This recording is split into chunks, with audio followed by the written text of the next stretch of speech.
श्री शिवाय नमस्तुभ्याम, हर हर महादेव, जय महाकाल, जय मैया रानी। कैसे हैं आप सभी लोग? देखिए आज का जो ये वीडियो है ना, आप सभी लोगों के लिए बहुत ही ज्यादा खास और विशेष होने वाला है। खास करके जितनी भी माताएं मेरे इस वीडियो को सुन रही हैं, देख रही हैं ना, अपने घर के लिए, अपने परिवार के लिए, अपने दुखों को खत्म करने के लिए आज के इस उपाय को आपको जरूर करना है। आप सभी को पता है चैत्र नवरात्रि के बहुत ही प्यारे और विशेष दिन चल रहे हैं और कल है चैत्र नवरात्रि की चतुर्थी तिथि, जो कि इस दिन को बहुत ही ज्यादा खास और विशेष बनाती है। अगर आपको बच्चों से संबंधित किसी भी तरीके की कोई समस्या है कि वो पढ़ाई लिखाई में ध्यान नहीं दे रहा है, पढ़ाई लिखाई में कमजोर है, या फिर वो गलत रास्ते पर जा चुका है, बात नहीं मानता है, अपशब्द बोलता है, तो अपने बच्चे को चुपचाप ये एक चीज खिला देना। आपका बच्चा खुद ब खुद रास्ते पर आ जाएगा, उसे कहने की जरूरत नहीं पड़ेगी।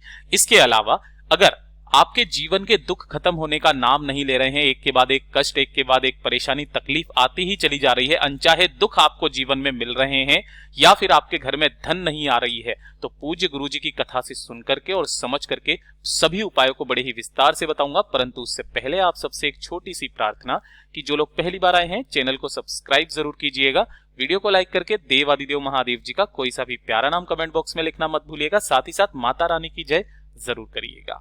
इस पूरे वीडियो के अंदर हम लोग 3 महा उपायों के बारे में बात करेंगे, जो कि आपके बच्चों के लिए होगा, आपके जीवन के दुखों को खत्म करने के लिए होगा, और तीसरा आपकी धन प्राप्ति के लिए होगा। तो ध्यान से सुनते चले जाना, समझने की कोशिश करना। सबसे पहले बात कर लेते हैं पहले वाले उपाय की।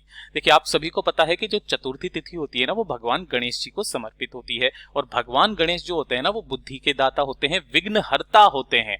आपके बच्चों के साथ में अगर किसी भी तरीके की कोई समस्या चल रही है, जैसे कि उसका पढ़ाई लिखाई में ध्यान नहीं देता है ना, कुछ याद नहीं होता, या फिर वो पढ़ाई लिखाई बहुत करता है, एग्जाम देने जाता है तो उसकी याद कुछ नहीं रहता है, भूल जाता है वहां पर। इसके अलावा अगर वो गलत रास्ते पर जा चुका है, आपकी बात नहीं मानता है, अपशब्द बोलता है, तो अपने बच्चों के लिए इस वाले उपाय को करना कल के दिन मत भूलिएगा, चैत्र नवरात्रि की चतुर्थी तिथि के दिन। इसके लिए आपको चाहिए क्या, ध्यान से सुनिएगा। अपने बच्चों के निमित्त माता, उसके पिता, उसकी बहन, कोई भी इस उपाय को कर सकती है। ध्यान से सुनिएगा। आपको क्या करना है, इस तरीके से लेनी होगी दुर्वा। अब दुर्वा लेने का क्रम ध्यान से सुन लीजिएगा। आप कोई सी भी दुर्वा मत लेना, ये जो देशी दुर्वा होती है ना, ये देसी वाली दुर्वा ही आपको चाहिए, ठीक है ना।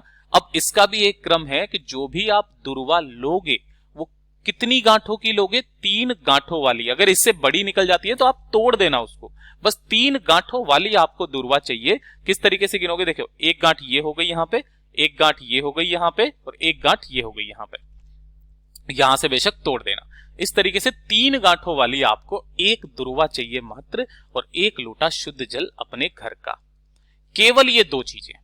और आपका जो भी बच्चा है, जिस बच्चे के निमित्त आप ये उपाय को कर रहे हो ना, उस बच्चे का हाथ एक बार इस कलश से टच जरूर करवा दीजिएगा, है ना। और इसे लेकर के पहुंच जाना बाबा के मंदिर शिवलिंग के पास। देखिए पूज्य गुरु जी हमेशा कहते हैं कि जब ये माता रानी के दिन होते हैं और माता रानी का पूजन जब आप करते हो ना, अगर आप महादेव का पूजन नहीं किया ना, तो आप चाहे माता रानी का कितने भी सच्चे मन से आप कर लेना, आपकी वो पूजा अधूरी मानी जाएगी, ठीक है। इसीलिए भैरव बाबा का भोग सबसे पहले लगता है। जैसे ही आप यहां पर पहुंचेंगे, उत्तर दिशा, नॉर्थ डायरेक्शन की तरफ मुंह करके आपको खड़े हो जाना है, ठीक है। सबसे पहले आपको 1 लोटा शुद्ध जल बाबा की शिवलिंग पर समर्पित करना है। ओम नमः शिवाय, श्री शिवाय नमस्तुभ्यम पंचाक्षरी मंत्र या षडाक्षरी मंत्र का स्मरण करते हुए किनके नाम से, तुम रुका महादेव के नाम से, तुम रुका महादेव के नाम से समर्पित करना। इसके बाद जब आप तुमरुका महादेव जी के नाम से जल समर्पित कर देंगे, जो आपने एक दुर्वा ली है ना, तो जो भी माता, बहन या पिता अपने बच्चे के निमित्त कर रहा है, आपको क्या करनी है, उस दुर्वा को अपने दाहिने हाथ में लेना है, और आपको ये जो गणेश जी का चरणाविंद होता है ना, शिवलिंग का राइट हैंड साइड का हिस्सा, इस जगह पर आपको अपने बच्चे का नाम और गोत्र बोल करके उस दुर्वा को कितनी बार, 7 बार टच करवाना है, उठाना है। ओम गंग गणपतये नमः, फिर उठा लेना, फिर टच करना, फिर ओम गंग गणपतये नमः, फिर उठा लेना, फिर टच करना, ओम गंग गणपतये नमः, फिर उठा लेना। ऐसे करके आपको 7 बार इस दुर्वा को भगवान गणेश जी के चरणाविंद पर टच करना है, और ओम गंग गणपतये नमः मंत्र का स्मरण करना है, ठीक है। उसके पश्चात जब आप 7 बार टच कर देंगे, इस दुर्वा को यहां से उठाना, बाबा से विनती करके, कामना करके अपने घर पर लेकर के आ जाना। और घर पर लाने के पश्चात उस दुर्वा के चाहे छोटे छोटे से टुकड़े करके किसी सब्जी में मिला करके, किसी सूप में डाल करके, कैसे भी करके आपको अपने बच्चे को उस दुर्वा को खिला देना है। आप देखेंगे आपके बच्चे को कहने की जरूरत नहीं पड़ेगी, वो खुद ब खुद पढ़ाई करने के लिए बैठ जाएगा। पूज्य गुरु जी का बहुत अद्भुत और अचूक उपाय है, जरूर कीजिएगा। बात कर लेते हैं दूसरे वाले उपाय की।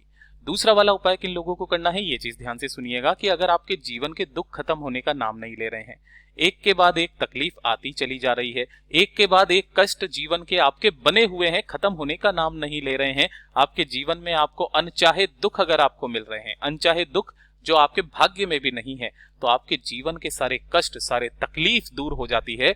कल के दिन इस उपाय को करना बिल्कुल भी मत भूलिएगा। सबसे सिंपल उपाय है 2 चावल का उपाय। आपको क्या करना है, 1 लोटा शुद्ध जल अपने घर का इस तरीके से ले लेना है। ले लोगे, एकदम ताजा जल लेना है, और इसी के साथ में आपको चाहिए होंगे 2 चावल के दाने। ये चीज ध्यान रखना, केवल 2 चावल के दाने।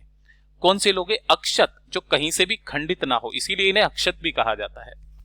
2 चावल के जो दाने लिए हैं आपको इसी वाले कलश के अंदर डाल लेना है, और इस कलश के अंदर डाल करके, इस कलश को लेकर के इस चतुर्थी के दिन, चाहे सुबह चाहे शाम, कभी भी आपको 3 जगह पर जाना है। सबसे पहले जो आप जाओगे वो कहां पर जाओगे, किसी भी बेलपत्र पेड़ के पास में।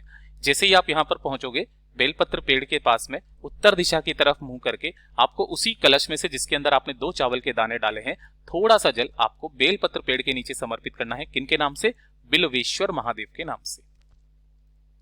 बिल्वेश्वर महादेव के नाम से समर्पित करना।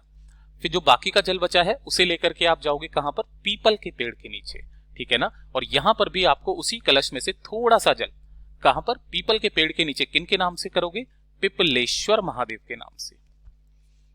पिपलेश्वर महादेव के नाम से समर्पित करना। ये 2 जगह तो फिक्स है। तीसरी जो जगह पूज्य गुरुजी ने बताई कि अगर आपको शमी का पौधा मिल जाए तो शमी के पौधे के पास चले जाइए, और अगर शमी का पौधा नहीं है तो आप आंवले के पौधा या पेड़ के पास पहुंच जाइए। बाकी दोनों के पास तो आपको निश्चित रूप से जाना है। किसके पास, बेल के पेड़ के पास, पीपल के पेड़ के पास। तीसरे नंबर पर शमी का पौधा या फिर आंवले का पेड़, इन दोनों में से किसी के भी पास में जाना।